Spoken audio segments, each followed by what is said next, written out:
عالمی سطح پر جاری یوکرائن اور اب غزہ کے انسانی المیہ میں یہ خبر کیا اہمیت رکھتی ہے کہ نیوزی لینڈ میں ہونے والے عام انتخابات میں حکومتی پارٹی ہار گئی ہے۔ اس ہار کی ایک بڑی وجہ مہنگائی بتائی گئی ہے۔ مجھے کچھ حیرانی ہوئی کہ نیوزی لینڈ جیسا ملک بھی مہنگائی کا شکار ہے اور لوگوں کو وہاں مہنگائی ایسے کاٹتی ہے جیسے ہمارے عام لوگوں کا حال اس وقت بہت برا ہے۔ ایک دفعہ میں نے اپنے محروم دوست ڈاکٹر ظفر الطاف سے پوچھا کہ آپ نے ساری دنیا گھومی ہے، آپ کو اگر پاکستان کے علاوہ کسی ملک میں رہنے کا موقع ملے تو کہاں پسند کریں گے؟ بولے ویسے تو اپنا جینا مرنا پاکستان میں ہی ہے، لیکن اگر کسی ملک نے متاثر کیا ہے اپنے سسٹم، سوشل ویلفیئر اور دیگر سہولتوں کی وجہ سے تو وہ نیوزی لینڈ ہے۔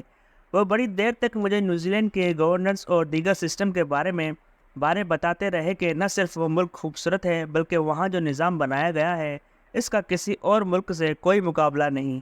نیوزی لینڈ میں کچھ عرصہ پہلے تک مہنگائی کی شرح 6.5% بتائی گئی تھی، جو اب کم ہو کر 6% تک آ گئی ہے، لیکن ووٹرز کو لگا ہے کہ یہ مہنگائی ان کے بس سے باہر ہے، لہٰذا انہوں نے حکومتی پارٹی کو شکست دی ہے، کیونکہ اپوزیشن پارٹی انہیں جو مراد دینے کا وعدہ کر رہی تھی وہ انہیں زیادہ پرکشش لگ رہی تھی۔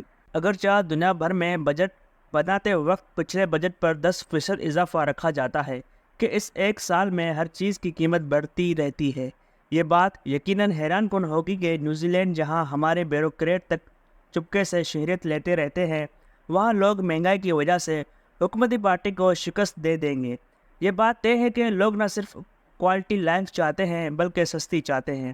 ہم سب اپنی لائف کو بہتر کرنا چاہتے ہیں، لیکن اس بہتری کے پروسیس میں جو قیمت درکار ہے ہم وہ نہیں دینا چاہتے۔ ہمیں دنیا کی سب سہولتیں چاہیے، اگر مفت مل جائے تو کیا ہی بات ہے، اور اگر مفت نہیں مل رہی تو چلو بس چند روپوں سے ہی کام چل جائے۔ یہی وجہ ہے کہ ہمیں ہر سہولت مہنگی لگتی ہے، لیکن وہ سہولت ہم ہر قیمت پر چاہتے ہیں۔ ایک طرف 6% مہنگائی پر حکومت الیکشن ہار جاتی ہے تو پھر پاکستان کے بارے کیا خیال ہے جہاں مہنگائی تاریخ کی بدترین سطح پر ہے؟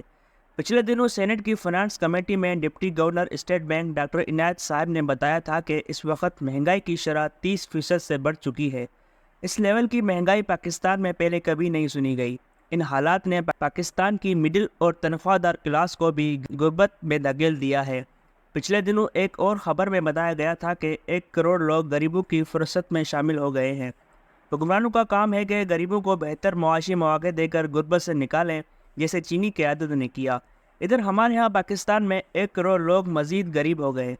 اسی فنانس کمیٹی اجلاس میں انکشاف کیا گیا کہ ڈالر کی قیمت 1 روپے بڑھنے سے بجلی 18 روپے مہنگی ہو جاتی ہے، اور پچھلے ایک سال میں ڈالر کی قدر میں 100 روپے اضافہ ہوا، یوں 1800 ارب روپے بجلی مہنگی ہو گئی، جو پاکستانی عوام سے وصول کیے گئے یا کیے جائیں گے۔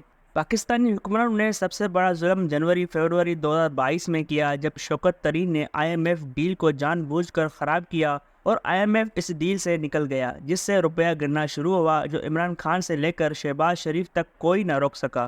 شوکت طرین نے IMF ڈیل جان بوجھ کر خراب کی کیونکہ وزیر اعظم عمران خان کو لگا کہ تحریک عدم اعتماد آ رہی ہے، لہٰذا آنے والے PDM حکومت کے لیے ایسا جال بچھا کر جائیں، یا بقول شیخ رشید کے ایسی بارودی سرنگیں معاشی نظام میں فٹ کر کی جائیں کہ اگلے حکومت گھٹنوں پر جھکے بلکہ ان کے ساتھ عوام بھی لیٹ جائے۔ وہی کچھ ہوا۔ IMF ڈیل ختم ہوتے ہی عمران خان کے ہوتے ہوئے ڈالر 165 170 سے 188 تک گیا اور شہباز شریف اسے 282 پر چھوڑ گئے۔ شوکت طرین نے بعد میں وزیر خزانہ مفتح اسماعیل کے دور میں IMF سے دوبارہ ڈیل کو ناکام بنانے کی کوشش کی، جب ان کی فون کالز ریکارڈ کی گئی جو پنجاب کے وزیر خزانہ محسن لیگاری اور خیبر پختونخوا کے تیمور سلیم جگڑا کو کی گئی تھیں۔ وہ ان دونوں کو بتا رہے تھے کہ خطوط لکھنے ہیں، عمران خان کو ہٹانے کی سزا ان سب کو دلوانی ہے اور IMF کی ڈیل دوبارہ نہیں ہونے دینی، تاکہ اکانومی کہیں سنبھل نہ جائے۔ شوکت طرین شکر کریں وہ روس، شمالی کوریا، ایران یا چین میں نہیں تھے، ورنہ بات صرف ان کے خلاف FIR تک نہ رکتی۔ شوکت طرین کے خلاف FIR درج تو ہوئی، لیکن پھر سب بڑے لوگوں نے مل کر شوکت طرین کو بچا لیا، جو ریاست پاکستان کو ڈبونے کی سازش کرتے پکڑے گئے تھے۔ وہی بات کہ بڑے لوگ ایک دوسرے کو بچا لیتے ہیں، جیسے شوکت طرین کو خاموشی سے بچا لیا گیا اور پھر کبھی نہ سنا کہ اس FIR کا کیا بنا۔ 9 مئی کے بعد تحریک انصاف کا کوئی ورکر جھنڈا اٹھائے کہیں نظر آیا تو وہ ایسا غائب ہوا کہ دوبارہ نظر نہیں آیا، لیکن یہ سلوک بڑے آدمی شوکت طرین کے ساتھ نہیں ہوا۔ سازشیں یہاں تک نہ رکیں، بلکہ مفتح اسماعیل کے وزیر خزانہ بننے کے بعد وہ IMF ڈیل کے قریب پہنچ چکے تھے، لیکن انہیں اسحاق ڈار نے لندن میں بیٹھ کر نواز شریف کے کان بھر کر ہٹوا دیا۔ اس وقت ستمبر میں ڈیل سائن ہو جاتی تو ڈالر 230 روپے تک رک جاتا، لیکن وہی کام اسحاق ڈار نے کیا جو ان کے بیٹی بھائی شوکت طرین نے چند ماہ پہلے کیا تھا۔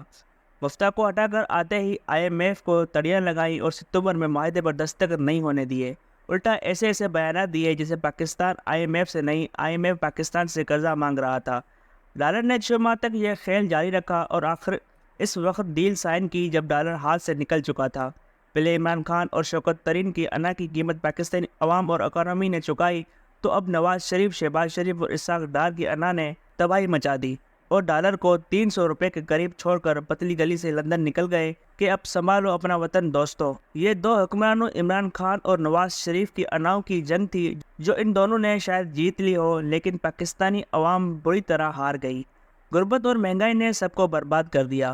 عمران خان بھی برداشت نہ کر سکے کہ کیا ہوا، اگر وہ وزیر اعظم نہیں رہیں گے شاید وہ دوبارہ بن جائیں، لہٰذا ملک کے وسیع مفاد میں IMF ڈیل نہیں توڑنی، لیکن انہوں نے اپنے انا کو اوپر رکھا، ریاست اور عوامی مفادات کو پیچھے کیا۔ یہی کام نواز شریف، شہباز شریف اور زرداری نے کیا کہ وہ عمران خان کو اپنے 5 سال پورے کرنے دیتے تاکہ عوام ان کی قابلیت اور ذہانت کے مظاہروں سے اچھی طرح لطف اندوز ہوتے، لیکن زرداری، نواز شریف اور شہباز شریف بھی ذاتی مفادات حاوی ہوئے کہ اپنے کرپشن مقدمات ختم کرائیں گے، دوبارہ وزیر خزانہ اور وزیر اعظم بنیں گے۔ خان ہو یا شریف، دونوں نے ذاتی مفادات کو سامنے رکھا اور دونوں نے ملکی معیشت تباہ کی۔ اب وہی نواز شریف پاکستان لوٹ رہے ہیں کہ چوتھی دفعہ وزیر اعظم بننا ہے۔ حیران ہوتا ہوں کہ جب ان کے بھائی وزیر اعظم شہباز شریف 16 ماہ حکومت کے بعد 30% مہنگائی چھوڑ کر گئے تو وہ کیسے الیکشن جیتیں گے، جب نیوزی لینڈ جیسے خوشحال ملک میں حکومتی جماعت صرف 6% مہنگائی پر الیکشن ہار گئی ہے۔